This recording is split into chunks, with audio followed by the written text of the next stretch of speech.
Lots of people also had a night out in Fort Lauderdale, and some of them may have run into authorities who were out enforcing the rules. CBS 4's Ty Russell was there with them. He's live now in Fort Lauderdale. Ty.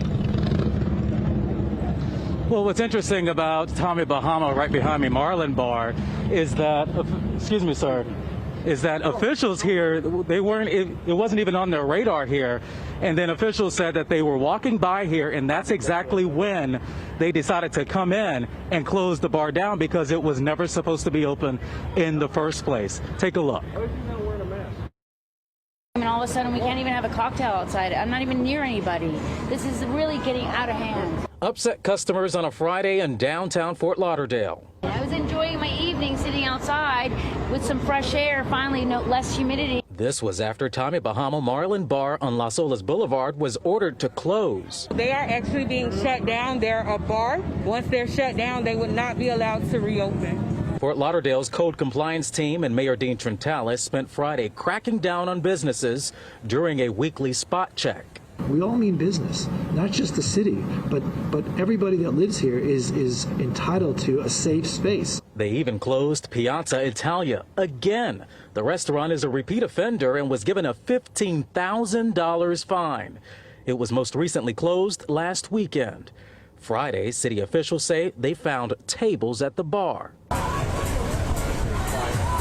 American Social was one of the places ordered to close last weekend, but no issues during a check-in Friday. We don't have to go in here fully. I think our action is probably going to be across the street. American Social is right across the street from Tommy Bahama. City officials visited YOLO Restaurant and gave them the green light to stay open. The owner says it's easier now to enforce the rules. A lot of people don't want to wear masks, but we're doing our best to make sure we enforce all the rules. Masks have been elevated to awareness for everybody, so it's a lot easier now than it was last weekend. Code compliance officers say it will follow up on its maximum occupancy.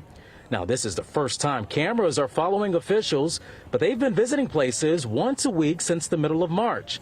City leaders gave us pictures of places along Las Olas and on the beach where there were problems. Some of the issues were as recent as last weekend.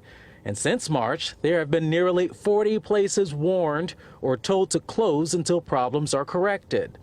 Code enforcement officers say they will be back around and checking in on places, especially those that were told to shut down. Find that they're open again, definitely a $500 fine. No, officials told us when it comes to Tommy Bahama Marlin Bar, they were cited with a $250 fine since it's their first time. There was another restaurant also along Las Olas. They were also fined $250 as well. However, they were not told to close. We are live in Fort Lauderdale tonight. I'm Ty Russell, CBS 4 News Tonight.